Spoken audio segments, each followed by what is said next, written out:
Hi there again, Year 4. I've just had a slurp of life-giving tea in the hope that will stop me from getting croaky as we carry on. At the end of scroll 1, we left Flavia in something of a predicament. She is stuck up a tree in the middle of the necropolis, the graveyard that it refers to as the City of the Dead. And she is stuck because there are at least half a dozen wild dogs all staring hungrily up at her. And that is where we begin, scroll 2. Flavia's knees began to tremble uncontrollably. She held on to the tree so tightly her knuckles went white. She must be calm. She must think. Glancing down at the wild dogs again, she decided there was only one rational thing to do. Flavia Jemina screamed. Although her hands were shaking, she managed to pull herself back up onto a branch. Below her, the dogs whined and growled. "Help!" she yelled. "Help me, someone!" The only response was the rhythmic chirring of the cicadas in the afternoon heat. "Help me!" she shouted, and then, in case someone heard her but didn't think to look up, "I'm in a tree!" Most of the dogs were now sitting at the base of the trunk, panting and gazing up at her. They seemed to be smiling at her predicament. There were 7 of them, most of them mangy and thin and yellow.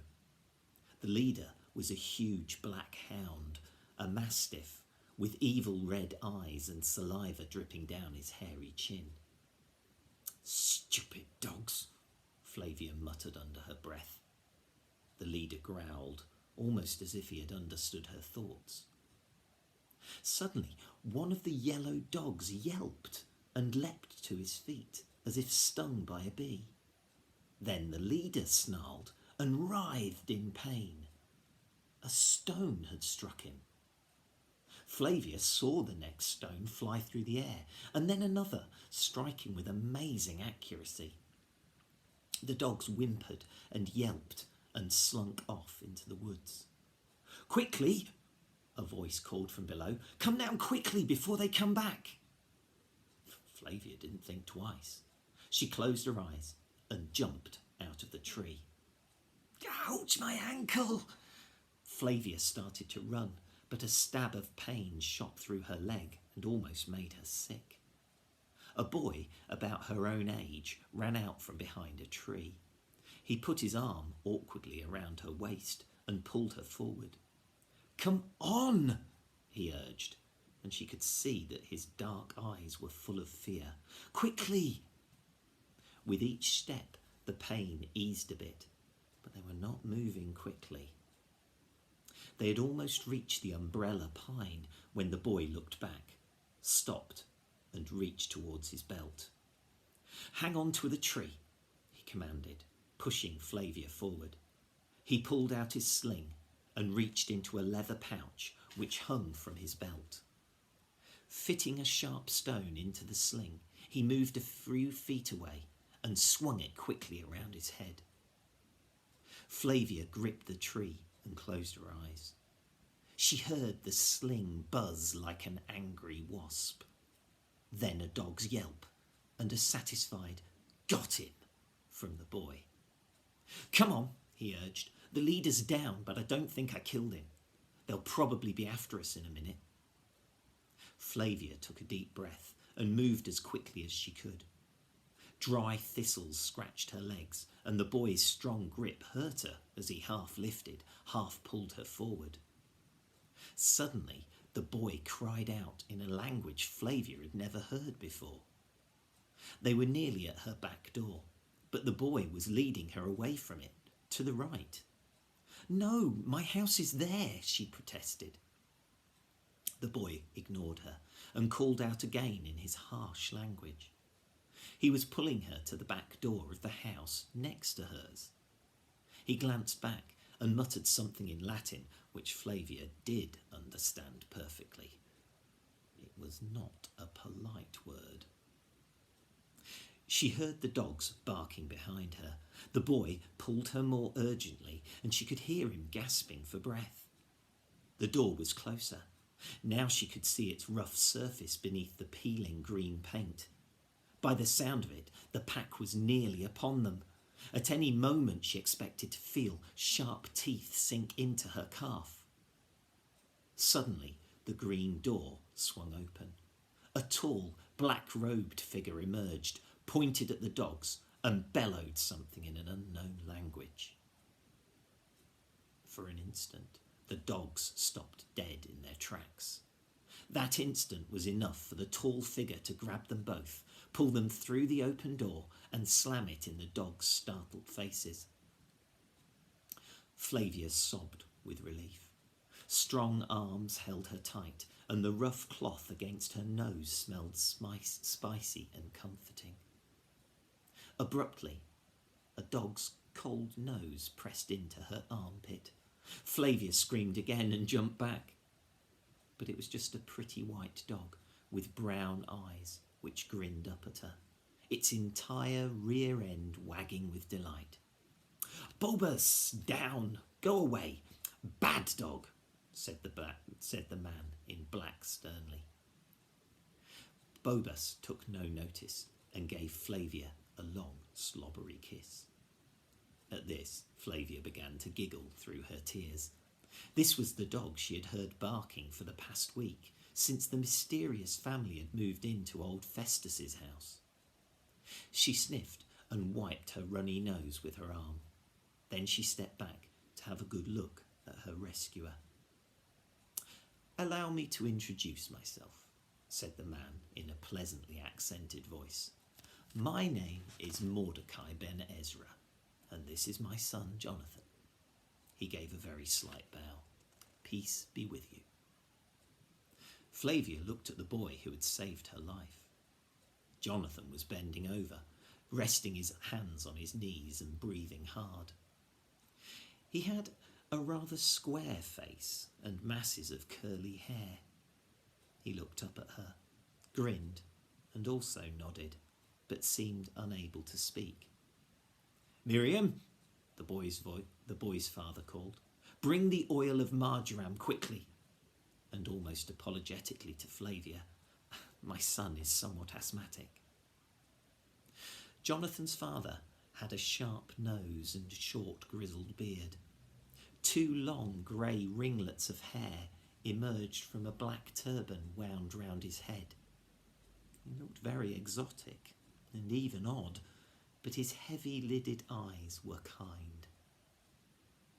A beautiful girl of about 13 ran up with a tiny clay jar. She uncorked it and held it under Jonathan's nose. "This is my daughter Miriam," said Mordecai proudly. "Miriam, this is..." They all looked at her. Flavia Gemina, daughter of Marcus Flavius Geminus, sea captain," she said, and added, "Your next-door neighbour." "Flavia Gemina, will you come into the garden and have a drink and tell us how you came to be pursued by a pack of angry dogs?" "Yes," said Flavia, but as she stepped forward, she gasped with pain. "Oh, your ankle." Mordecai bent and probed Flavia's swollen right ankle.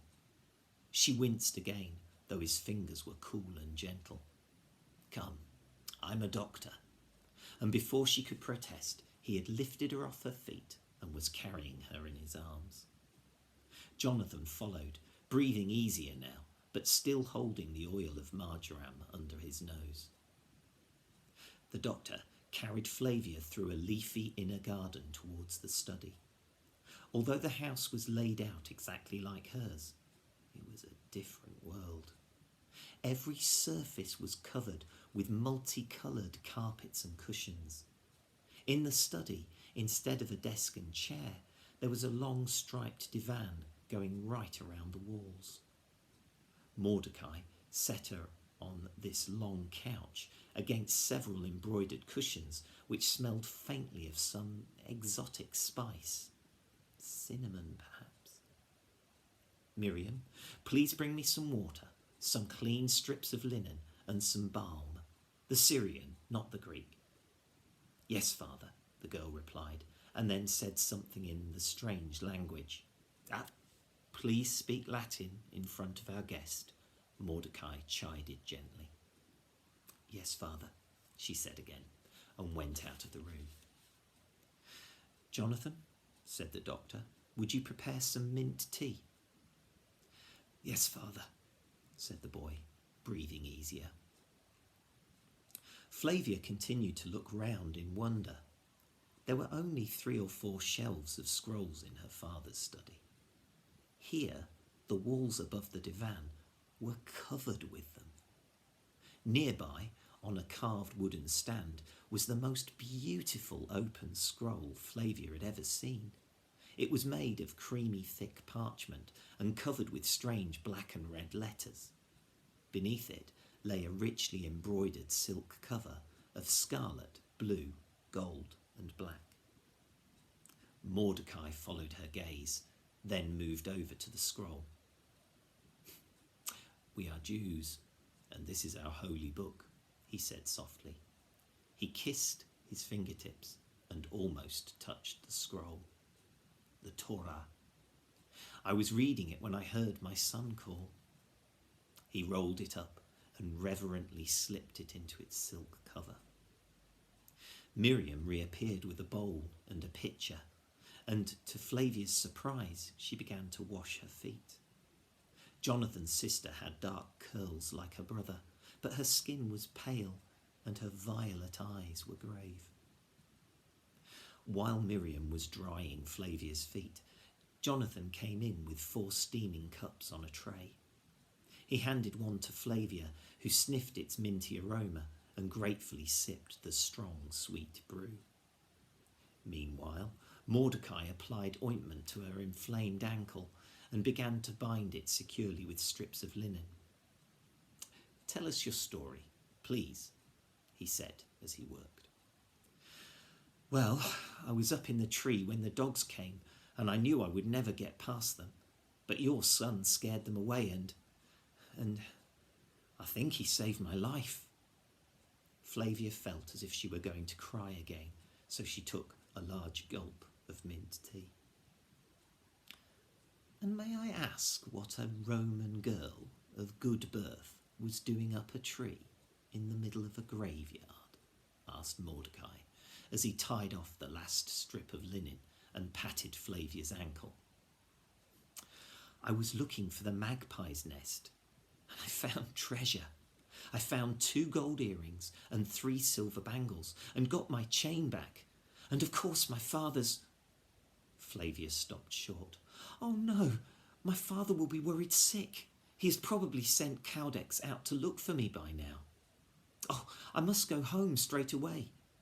She set her cup on a low table. Of course, smiled Mordecai. Your ankle was only twisted. It should be fine in a day or 2. Jonathan, have you recovered sufficiently to escort this young lady next door? Yes, father, replied Jonathan. Together they eased Flavia off the couch and helped her hobble through the atrium. Miriam followed behind. At the front door, Flavia turned.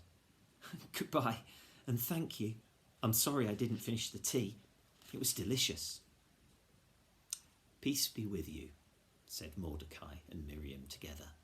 Each gave a little bow as Jonathan helped Flavia out of the door and along the pavement to her house. Lifting the familiar bronze knocker of Castor and Pollux, Flavia rapped sharply several times. From deep within she heard Scuto barking, and from what seemed like ages, the peephole opened, and she saw Caudex's bleary eyes staring out. It was a full minute before the sleepy doorkeeper managed to slide the bolt back and pull the door open. Pater! Pater! Flavia cried. Jonathan followed curiously as she pushed past Caudex and her bouncing dog. Where are you, Pater? She called. Here in the study, my dear. Her father did not sound very worried. Pater, I'm here. I've found the ring and I'm safe. She limped through the folding door, coming up to her father from behind. Marcus sat bent over the desk, carefully dripping wax on a document. And why shouldn't you be safe? He asked absently, pressing a ring into the hot wax. Pater! Her father turned round and then jumped to his feet. Great Neptune's beard, he cried. What's happened to you? Look at yourself. Your arms are scratched, your hair full of twigs, your tunic torn and dirty, and your ankle is bandaged. Whatever happened? He peered past her suspiciously. And who, may I ask, is this?